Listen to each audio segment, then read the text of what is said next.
Cristalerías Planel fue fundada en 1914 en Barcelona y pasó a ser en pocos años una de las empresas punteras de toda Europa en la fabricación y exportación de objetos de vidrio artístico. El mérito responde al nombre de Leopoldo Planel, que eligió Anglesola, la calle mayor del barcelonés barrio de Les Corts, como el lugar ideal donde comenzar a edificar su imperio industrial. Los arquitectos Josep Ricart y Antoni Vilanova nos explican que la elección de este punto no respondía en modo alguno a la casualidad, sino al olfato empresarial de su fundador y director. Justo la calle Anglesola era el final de la línea de tranvía que comunicaba a Las Corts con el resto de Barcelona. Un tranvía que iba hasta Avenida de Sarriá, que era el conector entre Barcelona Centro y Sarriá, ¿no? Entonces, él encuentra un solar que supongo yo que tendría un precio de valor agrícola, pero justo en una calle que llegaba el tranvía. Y eso quiere decir dos cosas, que podían llegar los trabajadores y llegaba la energía, ¿no? La electricidad. El tranvía que unía el centro de Barcelona con Sarriá, que subía precisamente por la avenida de Sarriá, y entonces la calle Anglesola atravesaba todavía por la diagonal no estaba trazada, en la parte superior de lo que sería diagonal giraba para tomar ya la calle Anglesola, pero siempre junto con la voluntad de Planell de querer ubicar su fábrica, su factoría, su fábrica de vidrio en Les Corts. Entonces la ubicación quedaba en la trama urbana de Les Corts, pero en una parte también a desarrollar en el futuro y en una zona donde la presencia de una industria de este tipo con unos hornos y por lo tanto pues con una infraestructura que podía entenderse como complicada, estaba también en una posición en ese sentido marginal de las cosas. Y otro detalle complementario es las infraestructuras. Hay que pensar que en 1914, cuando se funda la industria y se instalan los primeros hornos, la primera nave de hornos, la electricidad propiamente llega con importancia a Las Corts, es decir, que es el año en que precisamente en la calle Anglesola está entrando una línea eléctrica que permite que, en cierta manera, el funcionamiento de lo que es la fábrica, evidentemente salvo los hornos que no son eléctricos sino que son de combustión, excepto los hornos, todo el resto ya está electrificada, es decir que no hay máquina de vapor ni tampoco generadores de otro tipo, no de fuel ni de nada. Josep Ricart formará un siglo después parte del equipo de arquitectos que transformará los restos de la vetusta fábrica en un edificio modelo de eficiencia energética, mientras que Antoni Vilanova es uno de los profesionales que más y mejor ha profundizado en la historia y los avatares de Cristalerías Planel y de su director, Leopoldo Planel, estudios que ha plasmado en diversas publicaciones. Ambos nos ilustran en esta nueva entrega de los engranajes del tiempo y las historias del patrimonio industrial español. Volviendo a los orígenes de Cristalerías Planel, encontramos la parte más interesante de la construcción en la fachada correspondiente a la calle Anglesola. Leopoldo Planel contrató para los trabajos al arquitecto y maestro de obras Josep Graner, como nos explica Vilanova. También influenciado por la voluntad de Planell de situarse en la calle Anglesola y en esta ubicación en cierta manera privilegiada, prácticamente toda su parte expresiva del proyecto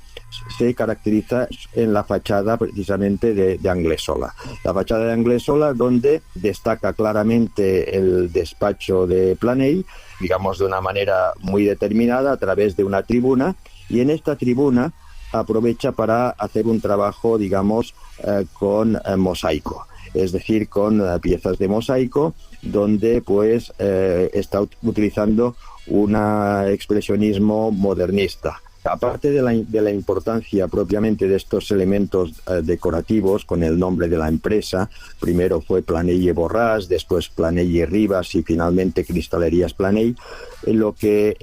él quiere tener es, en cierta manera, el escaparate de su fábrica, es decir, intenta que, y de hecho Graner lo consigue, que la nave de hornos quede en la parte posterior, por lo tanto no es visible desde Anglesola, y en cambio en Anglesola ubica un edificio que podemos llamar doméstico, una planta baja que son los almacenes básicamente, donde se generan unas ventanas en forma de óculo elíptico, y en la parte superior, que es donde está, aparte de su despacho con la tribuna, la zona del muestrario, donde se ubican unos ventanales realmente importantes, tanto en tamaño como también en composición. Aprovechan estos ventanales precisamente para mostrar en vidrio plano, no en vidrio artístico, pues a trabajarlo en diferentes colores para que también en esta imagen externa aparezca la voluntad de manifestarse como una empresa importante y notable, ¿no? En esta fachada de la calle Anglesola perdura hasta nuestros días un elemento singular de gran belleza, la puerta principal de entrada a la factoría, constituida por 2 hojas batientes y cuajada de bellísimos adornos. Le pedimos a Vilanova y Ricard un análisis de este fabuloso elemento arquitectónico. Esta puerta es importante porque si nos imaginamos, intentamos imaginar mentalmente el crecimiento de una fábrica, ¿no?, que empieza con unos hornos, con unos almacenes, se le añade otro almacén, otro edificio logístico, un edificio representativo, etcétera, etcétera. Esta puerta corresponde a una puerta que había en el muro circundante de la pieza de la fábrica por la que entraban los carros. Es decir, era una puerta, entre comillas, que no accedías a un espacio interior, sino que accedías a una especie de callejón interior de la fábrica por la que entraban los carros, ¿vale? Esa puerta, por lo tanto, era una verja, era una reja, era un zaguán. Pero Planell, sobre ese eje por el que entran los carros, a un lado edifica un almacén y en planta superior edifica lo que será este showroom, el espacio donde tenían los muestrarios, y su despacho. Y el despacho coincide exactamente encima de esa puerta, de ese zaguán, de esa verja de acceso. Es decir, que lo que estamos viendo con esa puerta es una reja de acceso al interior de la fábrica para logística, y en la planta superior aparece un balcón cerrado con carpintería de madera muy hermoso, pero ese balcón cerrado era la ventana del despacho del señor Planell. Desde ahí podía controlar, entre comillas, el acceso de los carros, a la vez era un balcón representativo. Esta es la puerta de entrada con 2 hojas batientes. La puerta daba directamente a la calle por un lado y después a lo que sería el corredor central de la fábrica, traspasar lo que sería el cuerpo de la portería, que quedaba justo inferiormente, en posición inferior, antes de la escalera que subía al muestrario y al despacho. Esta puerta, a nivel figurativo, también tiene unos elementos importantes, como son las hojas, es decir, es como un elemento vegetal en la parte, y mientras digamos que la zona inferior de esta puerta en ambas hojas es opaca, la parte superior tiene una transparencia realmente muy bien trabajada artísticamente. Prácticamente aparecen estas hojas dispuestas de manera irregular, que son las que forman, en cierta manera, un cerramiento muy armónico, y al mismo tiempo todo, y que normalmente siempre estaban las 2 hojas abiertas para facilitar el acceso de los carros y la salida de mercancías. Cuando se cerraba era un elemento más que, junto con el mosaico que quedaba en la parte de la luneta de la tribuna, armonizaban perfectamente lo que era la imagen de la entrada de la empresa. La carpintería era muy hermosa, de madera. Llegó a nuestros días, se rehabilitó y se reconstruyó, y no fue muy difícil porque la madera estaba, entre comillas, se conservaba casi de tan quemada que estaba, pero digamos había dejado, entre comillas, había dejado de ser casi orgánica, ¿vale? Lo que aparece, que también es hermoso, debajo de ese balcón que sobresale y que cierra la arcada de la reja en su lado superior, es un mosaico cerámico, más tipo trencadís que mosaico, digamos un mosaico encaja más como un puzzle, un trencadís, la junta entre las piezas es un poco más anecdótica, un poco más casual, ¿no? Pero esa pieza también estaba especialmente protegida, le faltaban muchas teselas, le faltaban muchas piezas cerámicas. Nos dijeron que sí, que en un momento se tuvo que derribar una parte por un tema de un incendio, que vinieron los bomberos, o igual caían piezas y como que las quitaron para evitar peligro de que cayese encima de la gente. Y nos dijeron que un artesano del barrio las había recogido y las guardaba, pero nos fue imposible localizarlo. Por lo tanto, tuvimos que hacer una acción con fotos y con fotografías antiguas y tal, y como quedaba también una buena parte todavía del mosaico, pues lo rehabilitamos y lo completamos.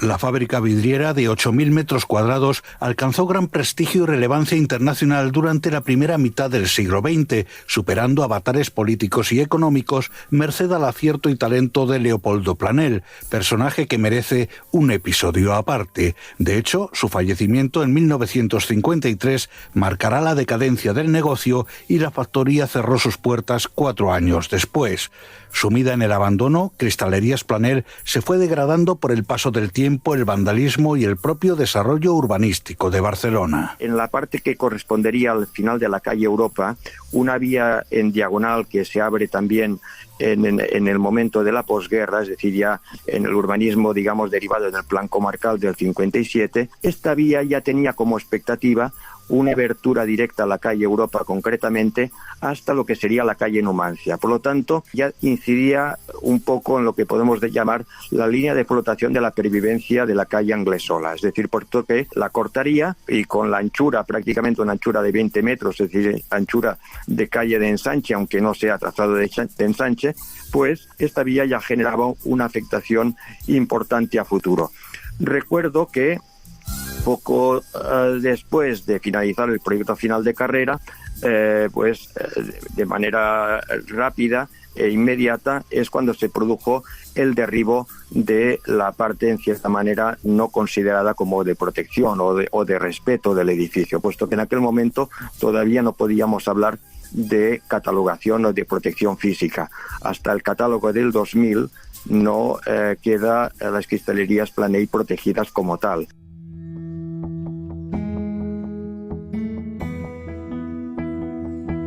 Cuando el estudio H. Arquitectes comenzó las obras de rehabilitación y reforma en 2016, la antigua factoría presentaba un estado ruinoso y había quedado reducida a 1.600 metros cuadrados. Porque de hecho hay que imaginar que aunque la fábrica llegó a ser de un tamaño bastante formidable, digamos, para la escala de Barcelona y especialmente para el barrio de las Corts, pero claro, era un conjunto fabril lleno de hornos, almacenes, o sea, edificios muy diversos, un conjunto heterogéneo de edificaciones. De este conjunto heterogéneo, el planeamiento, la previsión del crecimiento de la ciudad en este ámbito decidió, por razones diversas,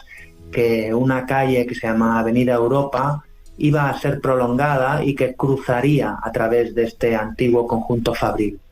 Lo que quedaba a un lado era una pieza que es la pieza de la que estamos hablando, que es la que se conservó o la que se protegió a nivel de fachadas, porque era de la antigua fábrica, era el ámbito de fachadas más representativo, culturalmente más interesante, porque además correspondía a la antigua puerta de acceso a la fábrica y también al ámbito donde estaba el despacho del señor Planel, un showroom que montó, donde participó, entre comillas, más la arquitectura en términos representativos. Pero el resto de la fábrica, que quedó al otro lado de esta previsión de crecimiento de calle, era muy heterogéneo y tal. Y en el transcurso de los años se fue derribando progresivamente. En el ámbito este que se conservó, que debía conservarse, el ámbito de fachada, sí que se conservó parcialmente el edificio, pero por razones básicamente de estabilidad estructural. Es decir, si la fachada estaba conservada, debía conservarse el ámbito de edificio suficiente para soportarla, ¿vale? Por lo tanto, lo que nos encontramos nosotros fue un edificio semiderruido, pero con la capacidad portante estructural suficiente para sostener la fachada. Una pieza de unos 500 metros cuadrados, de planta baja y 1, con una estructura de pilares de fundición y estructuras horizontales de vueltas cerámicas, un poco mixta, ¿vale? Eso es lo que nos encontramos, pero básicamente era, entre comillas, como una especie de andamio, ocupado en parte por personas sin techo, que había tenido muchas vicisitudes, porque además uno de los laterales estaba completamente abierto a la calle, pero que básicamente tenía esta condición de soporte estructural de la fachada catalogada. Pero antes de llegar al siglo XXI es necesario repasar, lo hacemos en el siguiente reportaje, la vida y los logros de uno de los personajes más fascinantes de la industria catalana, Leopoldo Planel.